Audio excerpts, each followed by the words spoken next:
All right, friends. So, welcome again. So, I'm Dheeraj welcoming you on this particular discussion. So, we are taking a question from Laws of Motion. This question is asked by one of our students. So, let us see what is this scenario is all about. Okay. So, let's read the question first. A force F is equal to V cross A. Okay. This force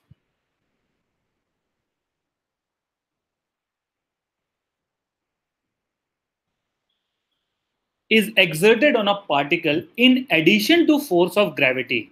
So this is one force, and the other force is the force of gravity, which will be minus mg k vector. Taking the k vector as upward direction, I can write force of gravity to be minus mg into k vector.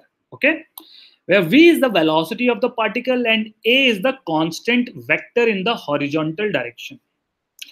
With what minimum speed a particle of mass m be projected so that it continues to move undeflected with a constant velocity?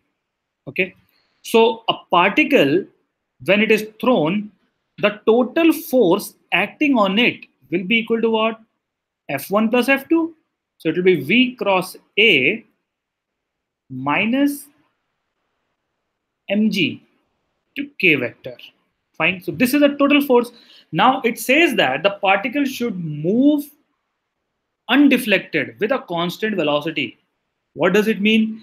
It means that the direction and magnitude of the velocity should remain unchanged.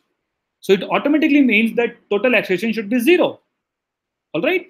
And if total acceleration is zero, my dear friends, then net force should also be zero. Okay, and this is the net force, so this should add up to 0. Okay, and it is given that a is a constant vector in a horizontal direction. Fine, so v cross a should give you a vector in k direction.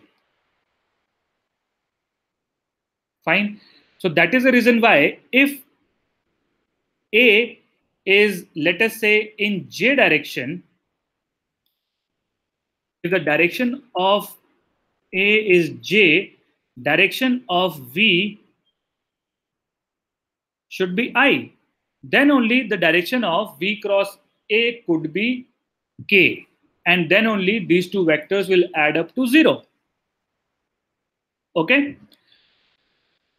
And we are interested in finding the minimum velocity.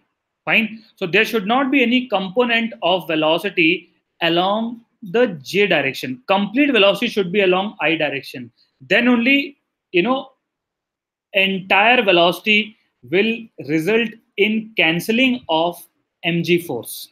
Okay, so assuming that to be true, what I'll get here is v into a, magnitude of v into magnitude of a, k cap minus mg to k cap should be equal to 0. Fine. So it says that the total component of the force along k direction should be 0. So velocity should be equal to what? Velocity should be equal to mg by a. Okay. So this is how you should solve this question. So I hope you have learned something today. In case you have any doubts, please feel free to get in touch with us. Okay. Thank you.